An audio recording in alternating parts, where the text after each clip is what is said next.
Selamat pagi anak-anak, apa kabar semuanya? Baik-baik saja kah? Puji Tuhan. Nah, sekarang waktu kita untuk mendengarkan firman Tuhan. Mari kita berdoa anak-anak. Lipat tangannya, kita berdoa. Bapa dalam surga, terima kasih pada pagi hari ini kami boleh kembali datang beribadah kepada Tuhan. Kami telah menaikkan pujian bagimu. Sekarang waktunya kami untuk mendengarkan firman Tuhan. Kau berkati kami semua. Kau juga pimpin Ibu Lydia untuk menyampaikan firman-Mu. Terima kasih Bapa. Di dalam nama Tuhan Yesus Kristus kami berdoa dan mengucap syukur. Amin. Ini daun anggur di halaman rumah Ibu Lydia nih. Lihat. Dulu Ibu Lydia pernah tanam anggur anak-anak. Dan buahnya banyak anak-anak, tapi ya kecil-kecil ya, dan rasanya tidak enak, asam. Jadi Ibu Lydia potong deh. Udah dipotong dia tumbuh sendiri tuh. Daunnya sih bagus ya, besar-besar, tapi kurang hijau, dia purik-purik putih karena memang tidak disiram. Nah anak-anak, Ibu Lydia mau kasih lihat kalian nih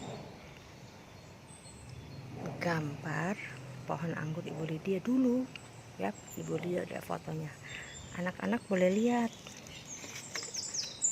tuh kan, banyak kan buahnya, tapi kecil-kecil, tidak enak dimakan, asam, cuman enak dilihat aja, lucu, imut-imut ya.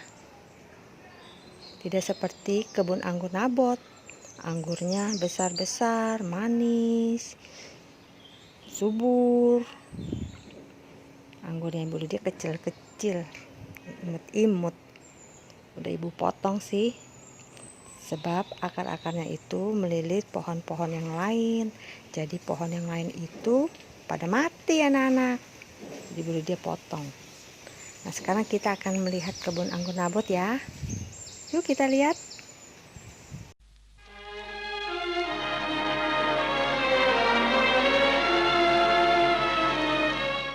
Kalian sudah lihat pohon anggur Ibu Lydia? Ya, banyak tuh buahnya, tapi kecil-kecil. Jadi tidak enak dimakan, rasanya asam anak-anak. Ya, kalian suka tidak makan buah anggur? Oh iyalah, enak soalnya, suka ya. Ibu Lydia juga suka. Nah hari ini Ibu Lydia ingin cerita tentang tanaman buah anggurnya Bapak Nabot, kebun anggur Bapak Nabot ya. Ini berkaitan dengan cerita kita minggu yang terakhir ini loh, hukum Taurat yang ke-10 anak-anak. Siapa tahu? Yaitu jangan mengingini milik orang lain ya. Yuk kita membuka Alkitab kita dulu. Sebelumnya kita lihat dari Keluaran 20 ayat 17. Keluaran 20 ayat 17.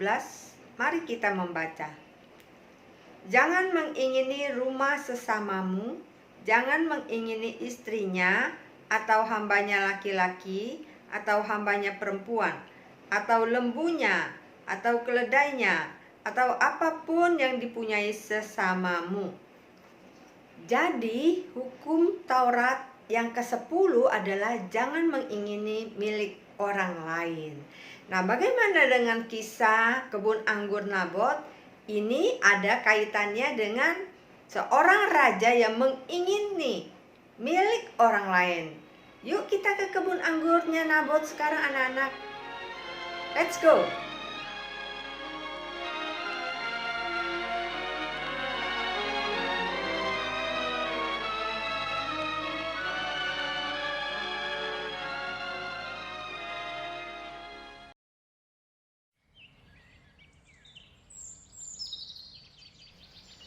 Suatu hari, Raja Ahab, Raja Samaria di Israel, sedang menikmati taman di istananya. Taman itu sangat indah dan luas. dipenuhi dengan bunga-bunga yang indah. Suatu hari, ketika ia melihat ke samping istananya, ia melihat sebuah kebun anggur milik Nabot yang letaknya bersebelahan dengan istana. Raja Ahab menginginkan kebun anggur itu. Ia ingin menjadikannya kebun sayur. Maka pada suatu sore, datanglah Ahab menemui Nabot di kebun anggurnya. Raja Ahab berkata, "Berikanlah kepadaku kebun anggurmu itu, supaya kujadikan kebun sayur, sebab letaknya dekat rumahku. Aku akan memberikan kepadamu kebun anggur yang lebih baik sebagai gantinya. Atau kalau kau mau menjualnya, maka aku akan membayarnya seperti harga yang kau minta." Tetapi Nabot menjawab, "Maaf, tuanku raja, aku tidak bisa menjualnya, karena kebun anggur ini adalah milik pusaka nenek moyangku. Aku tidak boleh menyerahkannya kepadamu." Lalu pulanglah Ahab dengan hati yang sangat marah, karena Nabot tidak bersedia menjual kebun anggurnya. Raja Ahab berbaring di tempat tidurnya dan menelungkupkan mukanya. Ia tidak mau makan. Pelayan-pelayannya memberitahukan keadaan raja kepada Ratu Isabel, istri Ahab. Isabel adalah ratu yang jahat. Datanglah Isabel dan berkata kepadanya, "Apa sebabnya hatimu kesal dan tidak mau makan? Bangunlah dan makanlah. Biarlah hatimu bergembira. Bukankah engkau sebagai raja di negeri ini? Serahkanlah urusan kebun anggur ini kepadaku.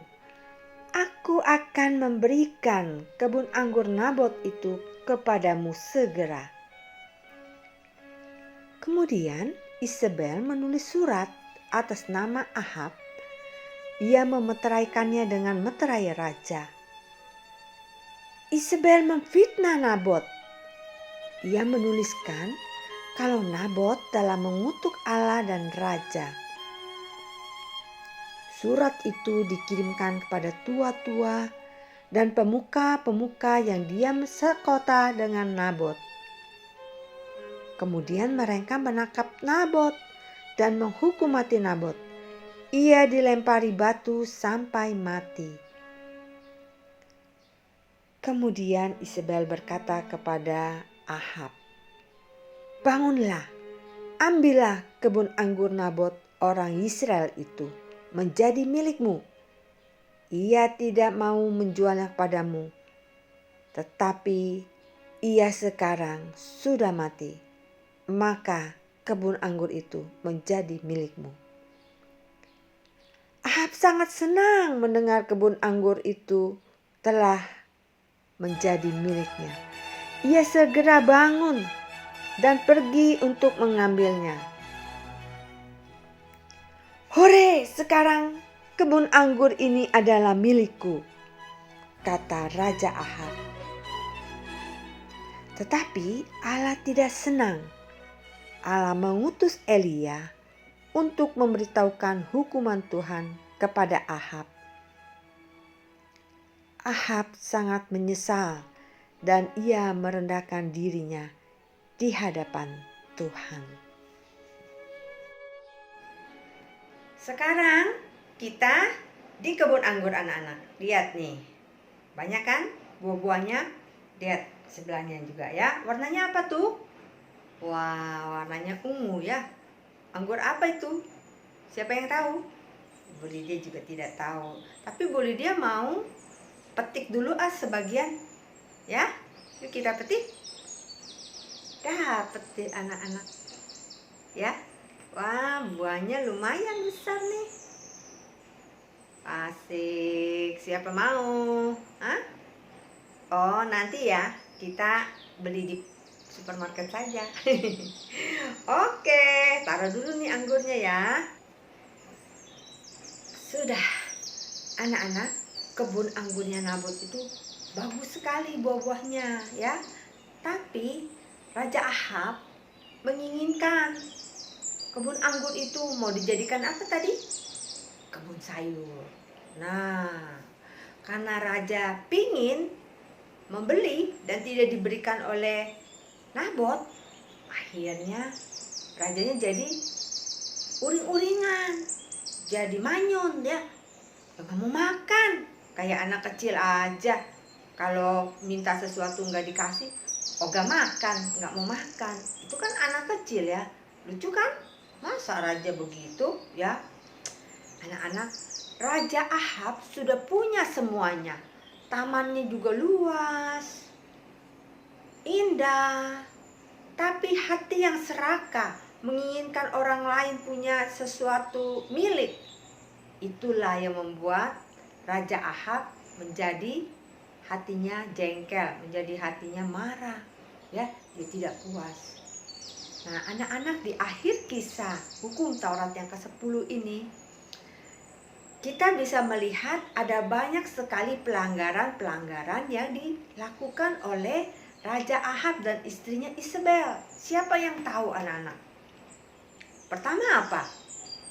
Tentu yang ke-10 tadi ya, mengingini milik orang lain. Nah, hati yang serakah menginginkan milik orang lain, sehingga menimbulkan dosa-dosa yang lain, yaitu yang kedua, Ahab lebih taat kepada istrinya Isabel. Dia tidak taat kepada Tuhan. Dia tidak sujud kepada Tuhan, tetapi mendengarkan nasihat dari istrinya. Yang kedua, ya. Kemudian apa lagi? Yang ke-9. Minggu lalu ya, ceritanya masih ingat? Yaitu jangan mengucapkan saksi dusta tentang sesamamu. Nah, Isabel membuat surat memfitnah, bersaksi dusta tentang Nabot, bahwa Nabot telah mengutuk Allah dan raja. Ya, memfitnah itu sudah melanggar hukum Taurat yang ke-9. Akibat fitnah dari Ratu Isabel, akhirnya Nabot pun dilempari batu ya, dirajam sampai mati, membunuh. Itu hukum Taurat yang keberapa anak-anak? Jangan membunuh. Yang ke-6. Setelah Nabot mati, kebun anggurnya itu langsung diambil. Tidak membeli, tidak ada izin dari pemiliknya, diambil. Itu namanya merampok, mencuri, merampas. Hukum yang keberapa anak-anak sudah dilanggar oleh Isabel dan Raja Ahab? Hukum yang ke-8. Jangan mencuri, tetapi kebun anggur Nabot telah dicuri, telah dirampas, telah diambil dengan paksa. Jadi dari satu keinginan hati menginginkan milik orang lain, akan timbul banyak sekali dosa ya. Oleh sebab itu anak-anak, kita harus puas dengan apa yang kita punya. Jangan melihat orang lain punya dan kita menginginkannya, lalu kita berpikir jahat. Bagaimana cara mengambilnya? Mengambil milik orang lain yang bukan milik kita, itu adalah dosa yang besar. Karena akan bertambah-tambah kita memikirkan sesuatu yang tidak berkenan kepada Tuhan. Seperti yang tadi Ibu katakan anak-anak, kalau Raja Ahab itu hatinya serakah. Dia tidak puas dengan apa yang dimilikinya. Raja Ahab sudah mempunyai segala sesuatu, tetapi dia masih menginginkan milik orang lain. Nah, sekarang anak-anak dan Ibu Lydia juga tidak boleh menginginkan apa yang kita tidak punya. Kita harus bersyukur. Apa yang kita miliki, kita mengucap syukur kepada Tuhan. Hati kita merasa puas, dan pakailah apa yang ada pada kita itu dengan sebaik-baiknya. Jaga hati kita tidak iri kepada orang lain. Jaga hati kita tidak serakah. menginginkan milik orang lain. Hari ini kita telah menyelesaikan pelajaran kita 10 minggu tentang hukum Taurat Musa. 10 hukum Musa dirangkumkan oleh Tuhan Yesus menjadi 2 hukum kasih. Yang pertama adalah kasihilah Tuhan Allahmu dengan segenap hatimu, dengan segenap jiwamu, dengan segenap kekuatanmu, dan dengan segenap akal budimu. Itu adalah hukum yang utama dan yang terutama. Dan hukum yang kedua yang tidak kalah dengan itu adalah kasihilah sesamamu manusia seperti dirimu sendiri. Dari kedua hukum inilah tergantung seluruh hukum Taurat dan kitab para nabi, yaitu kasih. Tuhan Yesus merangkumkan semua hukum Allah itu dengan satu kata, yaitu kasih. Kalau kita mempunyai hati yang mengasihi Allah dan mengasihi sesama kita, maka kita telah berada di dalam persekutuan dengan kasih Tuhan. Ayat hafalan kita pada hari ini diambil dari Roma 13 ayat 10. Mari kita membaca anak-anak. Roma 13 ayat 10. Kasih tidak berbuat jahat terhadap sesama manusia. Karena itu kasih adalah kegenapan hukum Taurat. Sekali lagi ya. Kasih tidak berbuat jahat terhadap sesama manusia. Karena itu kasih adalah kegenapan hukum Taurat. Anak-anak, kita tidak usah pusing memikirkan hukum 1, 2, 3 sampai 10. Yang kita hanya taruh di dalam hati adalah hukum kasih dari yang sudah Tuhan Yesus rangkumkan. Kasihilah Tuhan dan kasihilah sesamamu manusia. Maka kita tidak akan merugikan orang lain, tidak akan berbuat jahat kepada orang lain, dan kita akan terus setia kepada Tuhan. Tuhan memberkati anak-anak semua. Kita akan melanjutkan minggu depan dengan cerita yang lainnya. Shalom.